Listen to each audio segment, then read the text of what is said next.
Bonjour, enfin un nouveau cadre. Oui, ça fait plaisir, je suis dehors. Comme une personne normale, j'ai réussi à ressortir. Ouais. Comme quoi, faut jamais lâcher. Non, je rigole. Alors, des petites réflexions concernant justement, comme je parle toujours de la mononucléose, parce que je dis que c'est depuis là que tout s'est déclenché. Alors, comme je dis, ça ne veut pas dire que c'est la responsable de tout, mais bon, c'est le déclencheur. Mais c'est vrai que j'ai réfléchi encore plus en amont, parce que, voilà, je voulais savoir comment ça se faisait que c'en était arrivé à cet état-là de mon corps, justement, comment je peux plus l'utiliser.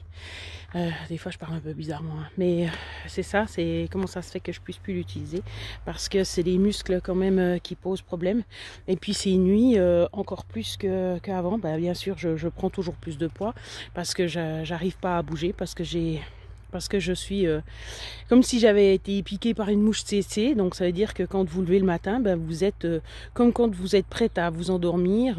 Donc ça veut dire le corps comme le marchand de sable qui passe, quoi. Vous sentez que tout est lourd, tout est prêt à s'endormir, et puis vous avez l'esprit un peu, enfin peut-être comme quand vous vous levez le matin, vous me direz, mais donc c'est clair que dans cet état-là, c'est pas possible de bouger, c'est juste pas possible. Bon, alors du coup, je pense que c'est ça aussi qui fait que mon métabolisme est très ralenti. Donc même si je mange pas énormément, de toute façon il stocke, hein, parce que c'est clair que d'être couché sur le canapé toute la journée, ça aide pas à brûler. J'ai de la peine à respirer.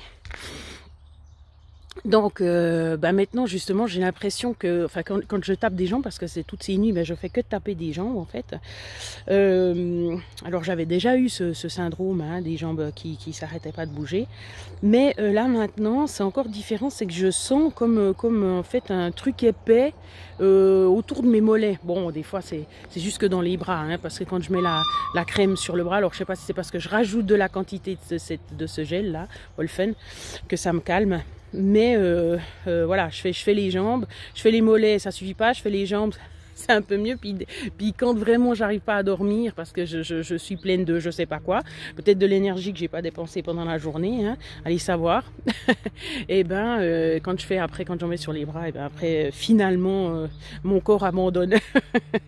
Ça veut pas dire qu'après, par exemple ça, ce matin j'ai recommencé à taper des jambes, quoi. J'étais pas complètement réveillée, mais je recommençais à taper des jambes. Bref. J'avais l'impression que c'était comme la lymphe qui se déplaçait pas, ou qui stagnait, ou qui, voilà, puis j'ai regardé, puis ça peut être, voilà, une sorte c'est des œdèmes et tout. Et puis comment j'ai vu ça, je sais plus pourquoi je suis partie sur la dopamine, mais puis que je me suis rendu compte qu'en fait, parce que je sais que quand j'ai pris les médicaments, je vous avais dit prégabaline et puis gabapentine, que ça avait eu un effet positif. Après il y a eu des effets négatifs, mais il y avait un effet positif. Alors, je savais que histoire de GABA, c'était intéressant, d'accord, c'était une piste. Mais là, tout d'un coup, j'ai lu sur dopamine, et puis ça correspondait un peu à tout ce que j'ai. Ah oui, parce qu'à cause des jambes qui bougeaient, voilà, parce que chaque fois je fais des recherches sur Internet, hein, et puis ils ont parlé de Parkinson, et puis justement ils parlaient de la dopamine, de l'importance de la dopamine. Alors après j'ai bifurqué sur la dopamine, et puis j'ai vu que ça correspondait exactement à ce que j'avais, c'est-à-dire vraiment être complètement à plat, donc immense fatigue, pas spécialement heureux, pas possibilité de bouger, et puis justement les jambes nerveuses, ou je sais plus. Mais j'ai vu que ça pouvait être une piste, justement. Pourquoi je vous dis ça? Et puis après j'ai regardé, voilà, ce qu'on pouvait faire pour augmenter ça. Alors, bien sûr il y a toujours la piste nourriture, hein. Mais ça c'est vraiment pour c'est léger, c'est un soutien léger. C'est clair que si vous faites plein de choses contre au niveau de la nourriture, ça aide pas, mais là en l'occurrence c'est vraiment léger. Alors bien sûr que je vais déjà essayer de faire dans cette direction-là, mais j'ai vu après aussi des vidéos sur YouTube, et puis il disait que quand tu prends un complément alimentaire, par exemple de tyrosine, de L-tyrosine ou de phénylalanine, et que ça a aidé justement à booster ça. Alors j'en ai commandé, et puis je vais voir ce que ça donne, si ça peut donner le tour. Mais déjà ce matin, je sais pas pourquoi, je sentais, parce que en fait je suis pas mal dans l'imagination, dans l'imaginaire, et puis ben, tous les jours, je rêve je rêve éveillé, que je bouge. Tous les jours, tous les jours. Tous les jours, je m'imagine en train de faire du sport. Mais j'arrive pas. Bon. Voilà. Et puis pour les découvertes justement des origines, comme je disais, parce que ben, tout vient de quelque part. Hein. Ben, bien sûr, il y a la génétique. Et puis aussi, comme j'ai dit, quand on est, ben, si on faisait une analyse de notre sang, on pourrait savoir exactement quelle maladie on risque de développer au cours de notre vie. Hein. Chacun a une comment ils appellent ça, une marque précise, quoi. Chacun a sa marque spécifique. Et puis ben là par exemple, bon, je sais aussi que mon père il a eu des thromboses, ouais, et on a dû l'opérer aussi des veines, etc. Bon, neurologiquement normalement pas trop, même si il a eu quelques petits soucis psychologiques. Mais voilà, le terrain c'était quand même que depuis petite on m'a forcé à tout niveau. Donc c'est-à-dire que, alors je suis pas en train de cracher sur ma maman ou voilà sur l'éducation, hein. C'est juste une constatation, bien sûr que je n'en veux pas parce que le métier de parent c'est tellement difficile et puis aléatoire, puis sans bouquin sur lequel s'appuyer, sans études spécifiques. Donc voilà, ben ma maman était une angoissée, une stressée pure. Mon père, ben lui la même chose, angoissé et puis dépressif. Et puis ben voilà, donc c'était ça depuis petite aussi. Ma maman, comme elle était prof, eh ben elle m'a fait réfléchir beaucoup, travailler mon cerveau. Alors il a été très efficace, hein, mais je sais par rapport à ben, plein de choses que j'ai lues, ou sur moi, ou sur les signes, ou sur tout ce que vous voulez. Bref, et mes ressentis bien sûr. Et les expériences, que voilà, que j'aurais été une fille plus calme, moins stressée. Moins stressée. Et puis que tout ça, ça m'a boosté aussi au niveau physique, parce qu'après, ben, étant sur le mode il faut pas rater, il faut réussir, il faut faire au maximum, etc., etc. Hein, viser la perfection, entre guillemets. Mais non, parce que bien sûr que les parents, quand ils font ça, c'est parce qu'ils veulent assurer l'avenir de leurs enfants. Donc après, ben, j'ai continué aussi la pression, que ça soit de la société ou de ma famille. Oui, alors t'es un petit peu ronde, alors il faudrait faire, faut faire attention, faut faire des régimes, faut ça, oui bien sûr, ok, super. 13 ans, t'as pas encore commencé, non ben si, dans la vie active et puis déjà on te met la pression.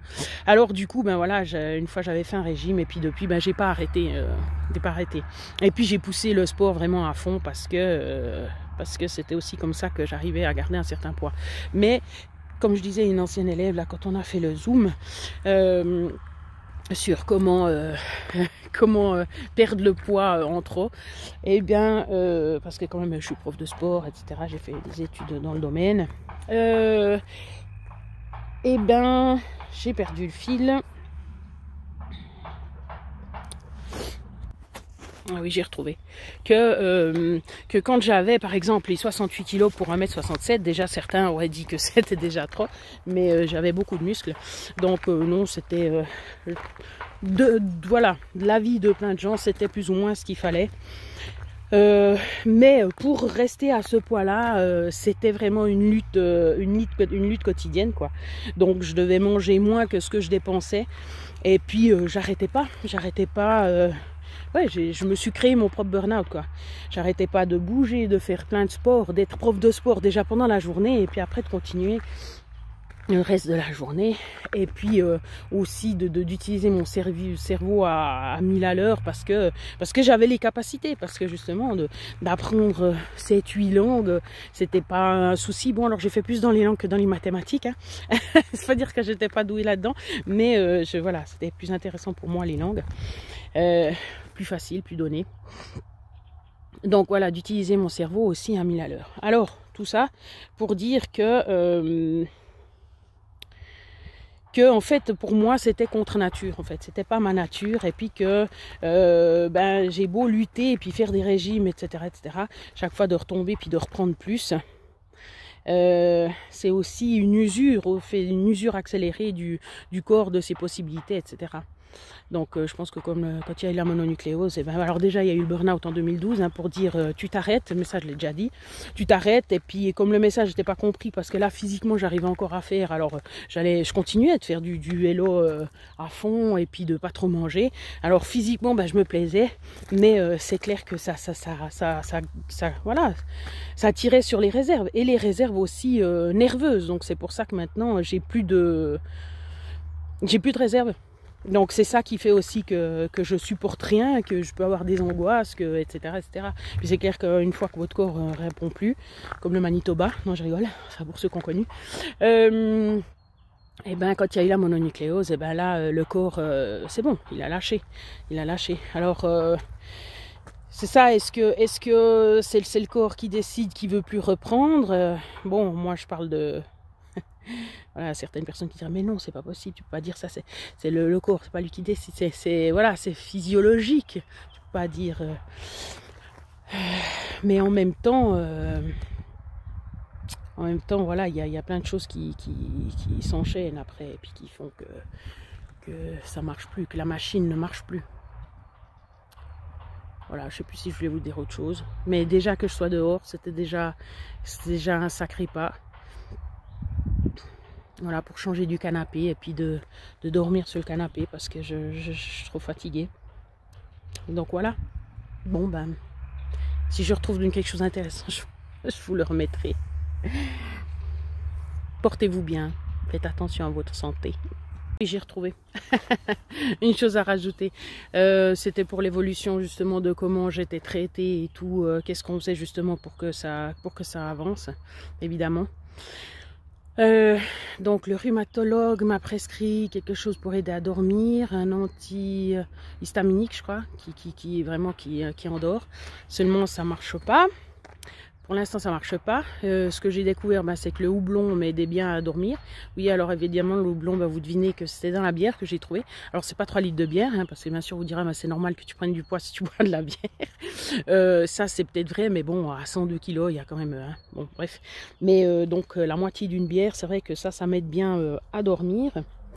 Donc ça c'était la découverte, parce que en prenant le problème par un certain bout, on se dit que voilà, si j'arrive à dormir, je suis moins fatiguée la journée, si j'arrive à dormir, les humeurs elles sont mieux aussi, j'arriverai peut-être à faire du sport, j'arriverai peut-être à perdre du poids, etc., donc il s'est dit qu'il allait prendre le problème par ce bout là. La psy a dit qu'elle avait un médicament en réserve pour moi. Elle a dit le jour où vous êtes prête. Voilà. Donc, oh, mais ça c'est un gros crottin de cheval, non d'une pipe. Bref, rien à voir. Donc voilà, bien sûr que moi j'ai envie que ça avance, donc je dis toujours oui. Elle me dit oui mais vous supportez pas, non je supporte pas, mais ça veut pas dire que je suis pas ouverte à tester, bien sûr. Mais si on peut le moins de médicaments possible, ça c'est clair que c'est bien mieux, voilà. Donc ça, et puis la naturopathe continue de m'envoyer tous les temps de mois un son, voilà, pour voir si ça peut changer quelque chose au niveau de mes cellules. Parce que pour moi, chez moi, le son marche beaucoup. Ça marche bien. J'ai vu que justement qu'on pouvait écouter de la musique pour augmenter le taux de dopamine, ce que je ne fais plus du tout parce que j'ai une mémoire normalement qui est très grande et puis qui... Voilà. Donc dès que j'écoute une musique, après elle reste dans ma tête et puis elle tourne comme ça pendant des jours, donc c'est insupportable. Bref, mais je me suis dit que c'est vrai que quand j'étais en forme, j'étais sur le vélo, puis je pédalais, et puis j'avais ma musique à fond, puis c'était une source de plein de choses, quoi. Bien sûr que mais c'est clair que si je dis ça à mon corps, il doit se dire, mais puis tu crois que je veux que tu recommences comme ça? Non, c'était déjà trop pénible à l'époque. Mais c'est vrai que chaque fois que j'ai repris le vélo, chaque fois, c'était super. Ça fait des sortes de dégâts, quoi. C'est trop dur après pour mon corps, où ça me fait manger 3 fois plus, mais alors ça me fait prendre du poids, alors qu'en fait, j'ai pas dépensé ce qu'il fallait. Enfin bref. Ouais, mais c'est complexe. La machine corporelle est très complexe. Donc, voilà, ça c'est les prochaines étapes. Je lâche pas parce que je me dis que ça va bien tourner un jour. Voilà, je crois que c'est tout.